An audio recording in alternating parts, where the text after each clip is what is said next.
Once upon a time, there was a little girl who loves to wear a beautiful Red Riding Hood. She lived happily with her parents, but there's one person that brings her more happiness than anyone. Her grandmother. Unfortunately, she had to retire early and is now living back in Canada, while the little girl and her parents live in the United States. Despite the long distance, the little girl always had the thought that her grandma needed her, so she prepared whatever she could. The most important item to bring to grandma to her was a delicious strawberry shortcake, which she stashed in a box. After packing what she needed, she waited until midnight, sneak out of her room, and make the long-distance journey to her grandma.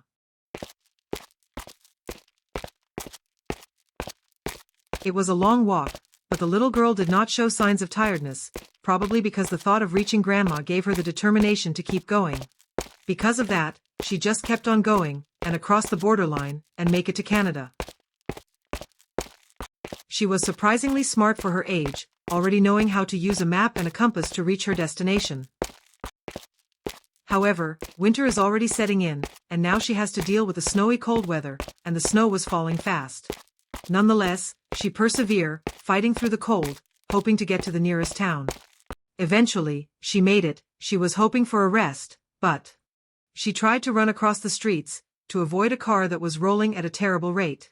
She spilled her belongings and her shoes were slipped off during the accident, one of the shoes she could not find, and a boy seized upon the other alongside her purse and ran away with it, while the little girl gathered her dropped belongings.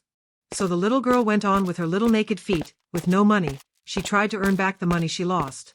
She carried a number of matches, and had a bundle of them in her hands. No one had bought anything from her the whole night, nor anyone given her even a penny. Lights were shining from every window, and there was a savory smell of roast goose, for it was New Year's Eve. Yes, she remembered that.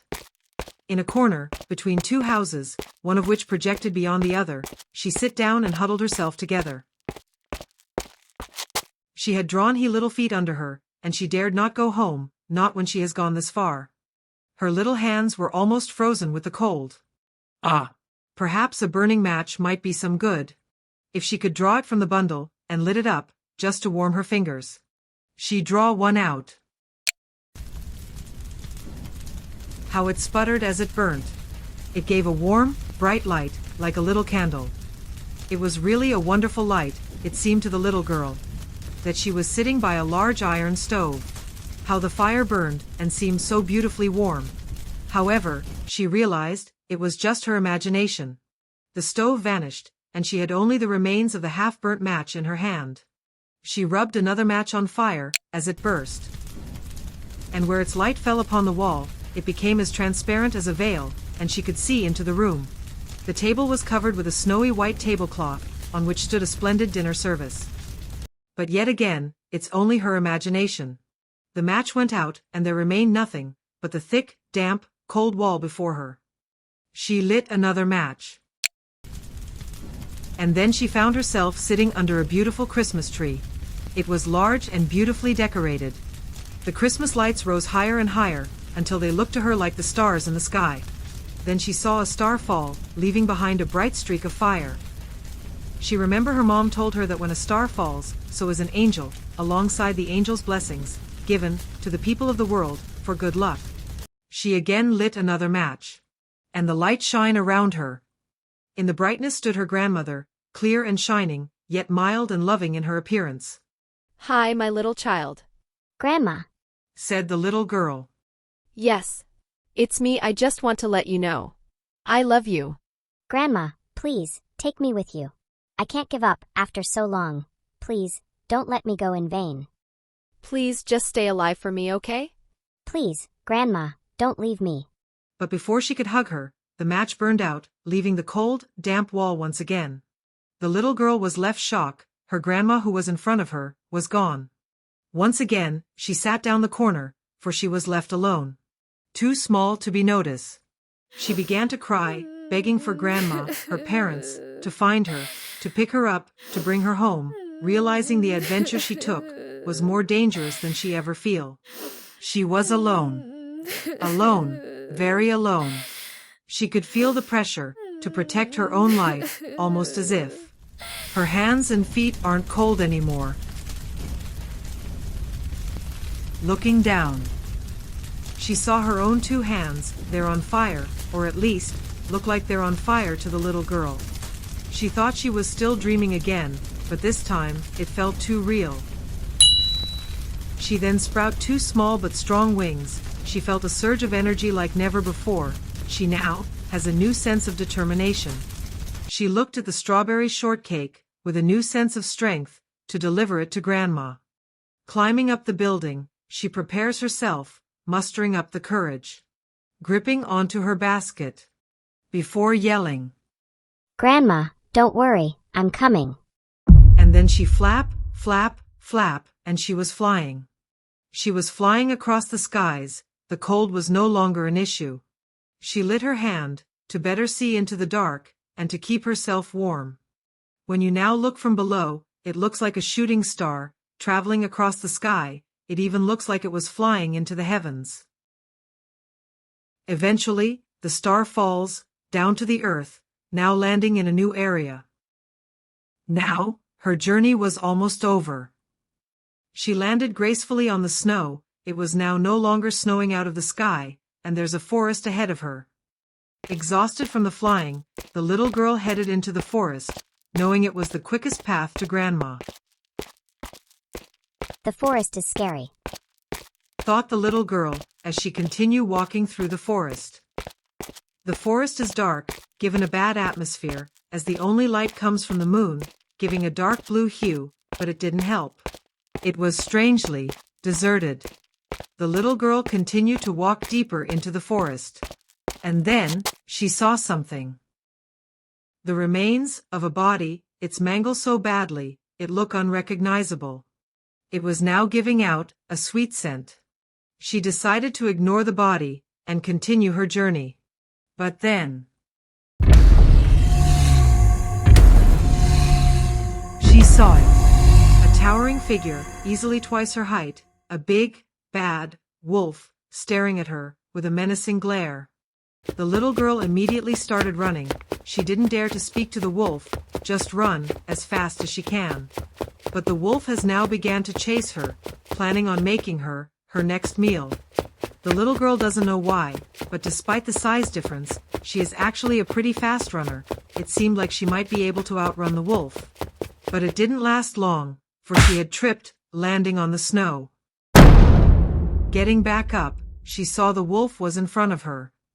The wolf stared down the little girl, preparing to split her into two.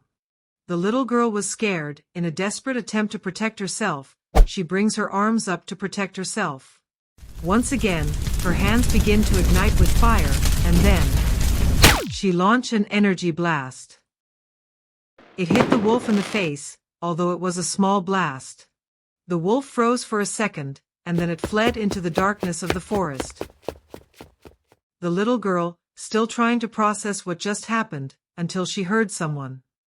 "Greetings, young lady. What brings you here in the forest?" said the mystery's red cloak stranger. Oh, hi. The little girl replied. I was going to my grandma's house.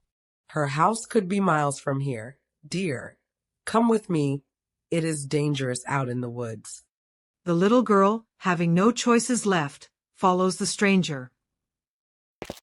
After a long walk, they reached the stranger's cabin in the woods.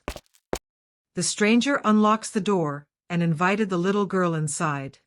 "Come on in," said the stranger as she removes her hat. The room was bright and lovely, with a red chimney. The little girl was amazed at how pretty the house is despite looking like an old dirty cabin on the outside. "Make yourself at home, dear. The forest is a dangerous place. It's better if you don't go out there." For years, the little girl lived with a red cloak stranger. Due to how dangerous the forest is firsthand, she stayed there for a long, long time. Still wanting to get to her grandma, she prepares herself to leave this forest once and for all. Off she goes, still wanting to get to Grandma. She travels through the forest, hoping she wouldn't encounter the big bad wolf. But unfortunately, she did. The wolf stood before her, taller than their last encounter, now branding a big weapon. But the little girl wasn't afraid anymore. She came prepared. Now wielding an axe, she is ready to fight the wolf.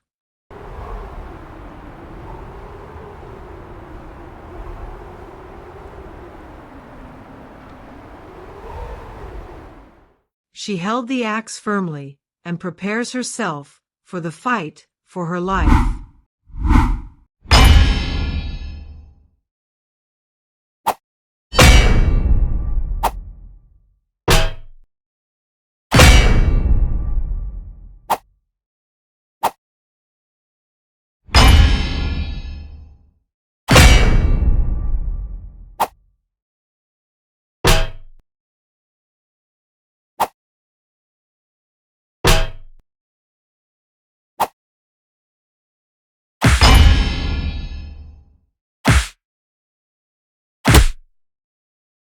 Despite her best efforts, she was outmatched by the big bad wolf.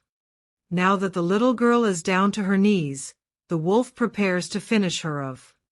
But the little girl isn't out of options left. She held her hands, trying to replicate the last time she fended off the wolf.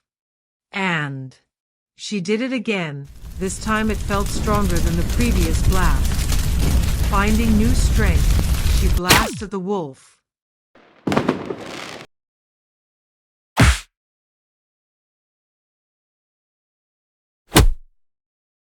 She managed to defeat the big bad wolf, but she soon passes out from exhaustion. Soon, the stranger found them. It's a miracle, said the stranger.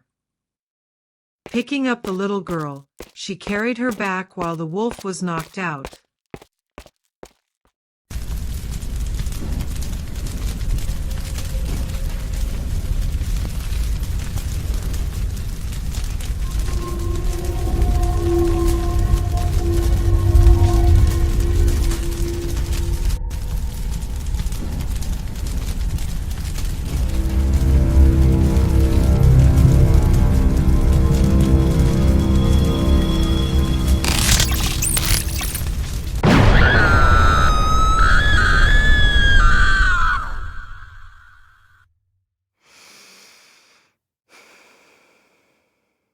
Miracle Red. Can you hear me? Yes. May I see Grandma now? Do you still remember where she lived?